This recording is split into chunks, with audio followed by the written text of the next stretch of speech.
This is Carson TV News, your capital city news source. Hello and welcome to this week's edition of Carson TV News. We at the studios wish you a very happy new year. Let's get to this week's top news story. Nevada Governor Brian Sandoval hosted the inaugural celebration of the governor and constitutional officers on Monday, January 5th. The program began at noon on the Capitol steps in Carson City. Sandoval, a Republican, was sworn in for his second term as the chief executive of the Silver State. Sandoval is Nevada's 29th governor. In addition to the governor, Marge Hutchison, lieutenant governor, was sworn in. Barb Sigowski took her post as Secretary of State. Dan Schwartz was sworn in as the treasurer. Ron Knecht as controller. Adam Laxalt as the attorney general. And Mark Gibbons and Chris Pickering were sworn in as Nevada Supreme Court justices. A reminder that this week is the time to leave your Christmas trees on the curb during your normal trash collection day. Trees need to be undecorated, and those over 6 feet tall should be cut into sections before you leave them on the curb. This week is also the time to take your canned goods to Carson City Health and Human Services in return for a voucher for a free flu vaccine. Despite one strain of flu in circulation that is not a good match for this year's vaccine, it's still worth getting a shot as it does offer immunity against several strains of flu. To participate, simply take 2 canned goods to the health department located at 900 East Long Street. Vouchers can be redeemed for a flu shot any Thursday in January, and all food donations will go to Fish to help feed the hungry right here in our community. The new movie revival of Annie may be on at the box office, but right here in Carson City, Youth Theater Carson City performers are hard at work preparing for a live performance of the show to be held at the Community Center on January 9th, 10th, and 11th. Today, youth reporter Kit interviews actors playing roles in Youth Theater Carson City's upcoming production of Annie Jr. Thanks, Courtney. Annie Jr. is coming to the stage this weekend. This is Bryce. He plays Oliver Warbucks, and this is Xander. He plays Rooster Hannigan. So tell me a little bit about Oliver Warbucks. Well, Oliver Warbucks is a millionaire living in New York City who invites Annie to his mansion for a few weeks and just becomes so taken with her that he becomes like a sort of father figure. Neat. And tell me a little bit about Rooster. Well, Rooster is Miss Hannigan's brother, and the two of them devise a plan to kidnap Annie so they can get some money out of Warbucks. Interesting. And so is this your first role with Youth Theater Carson City? It's not, no. In the spring, I did their production of Guys and Dolls, which was really great, so.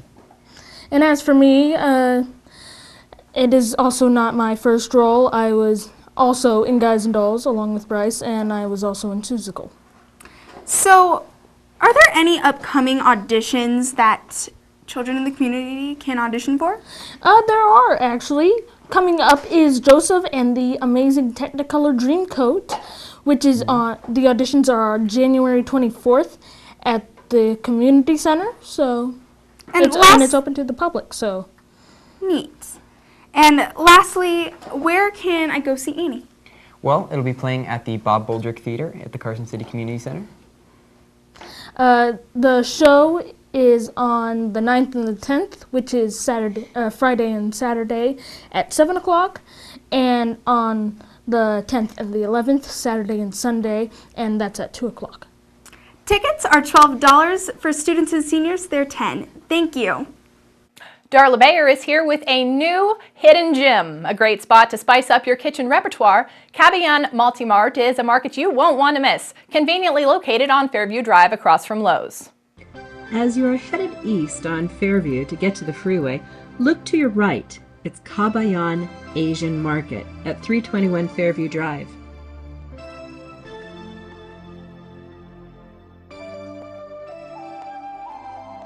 The market has unusual treats found nowhere else in Carson City. Many teas,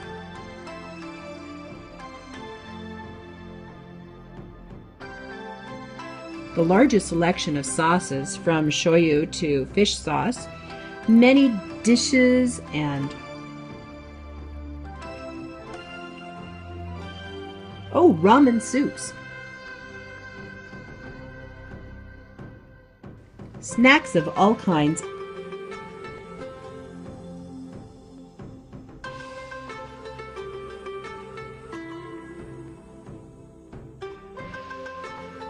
and my favorite Thai tea. From Korean kimchi to Japanese mochi, and a produce that is only found in an Asian market. And then there's Pocky, a great little treat that everyone likes.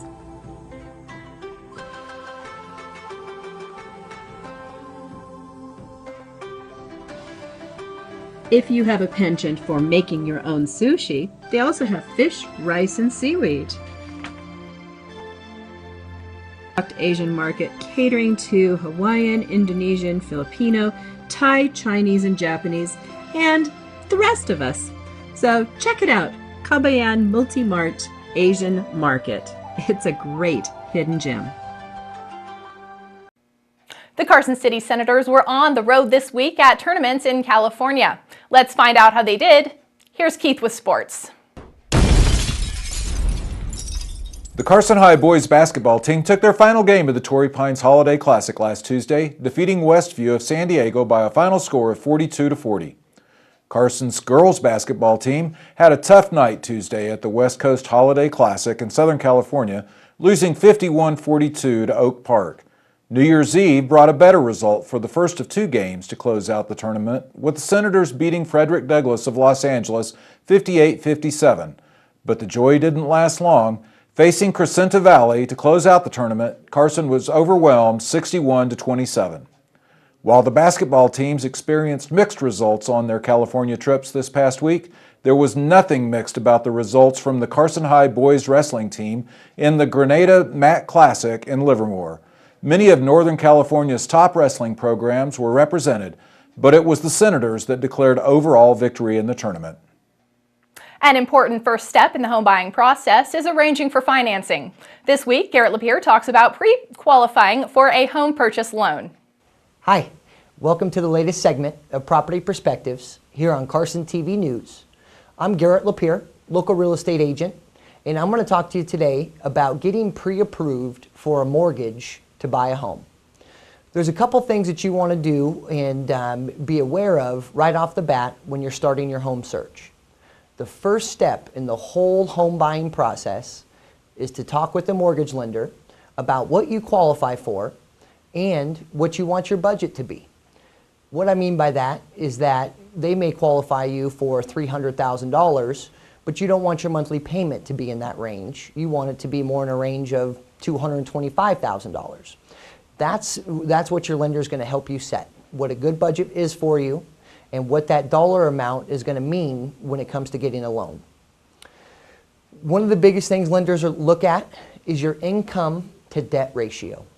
And what that is how much money you make to how much money goes out every month. And what they're looking for is no more than 49% of your monthly income to go towards expenses. And that includes housing.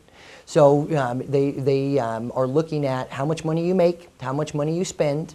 So things like car payments, credit cards, any kind of reoccurring monthly debt will count against you in those income to debt ratios. And lastly, they're going to look at your FICO or credit score. Right now, the minimum credit score to get a loan is 640.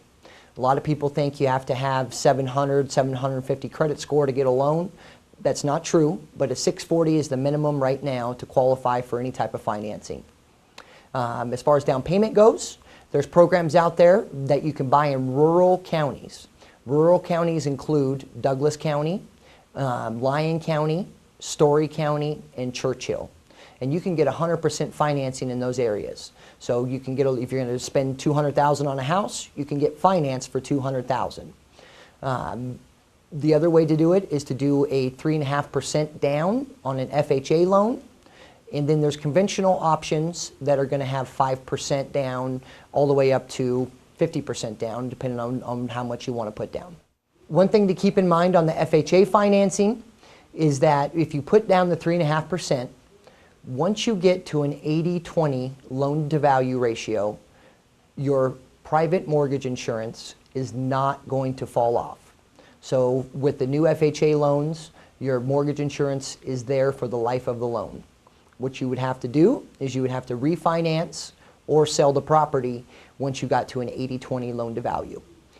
To give you an idea of what private mortgage insurance costs, if you borrowed $200,000, your PMI payment would be roughly $175 a month, and that would stay there for the life of the loan.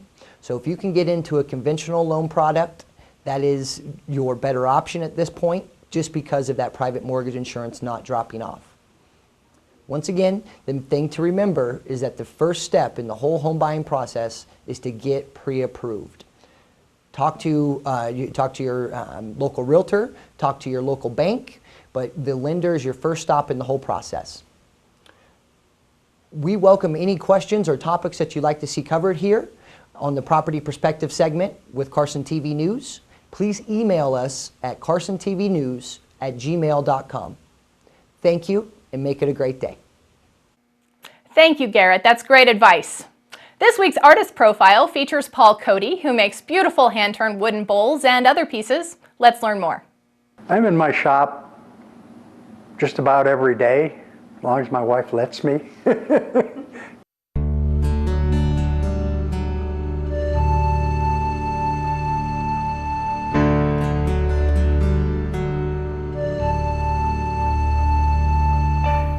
I do wood turning,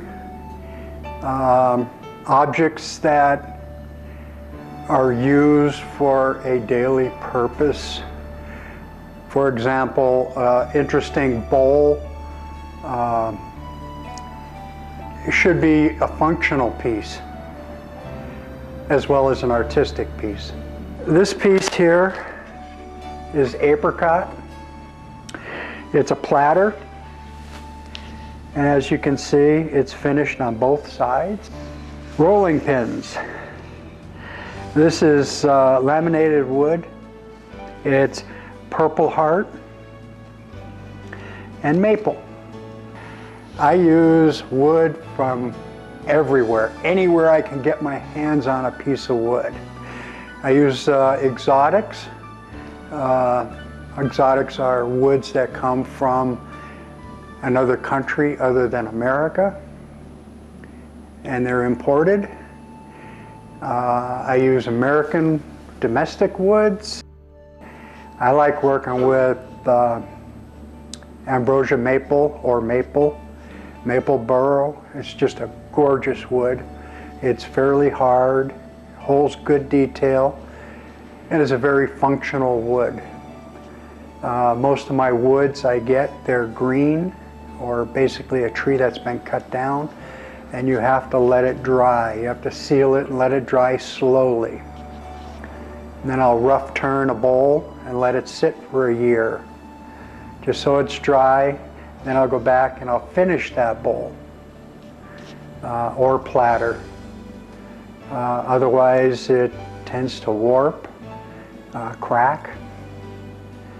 Those cracks I fill with a mixture of epoxy, turquoise, or copper to give a gold look, aluminum to give it a silver look, just depending on the wood and what I'm trying to do. Well, my favorite piece was also the first time I did as deep a piece, and it's cinnamon burro. That cinnamon burro is just awesome. It's I made a vase out of it, and that vase sold for $1,000.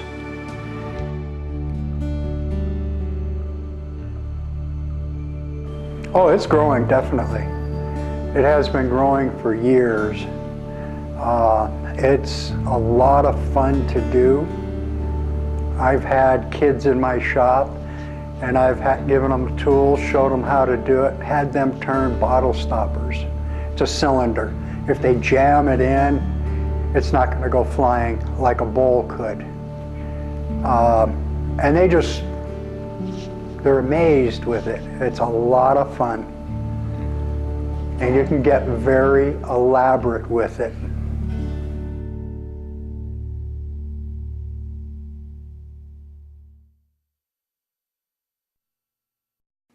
Thank you for tuning in for this week's edition of Carson TV News, your source for Nevada's capital city news. I'm Courtney Bloomer. We'll see you next week.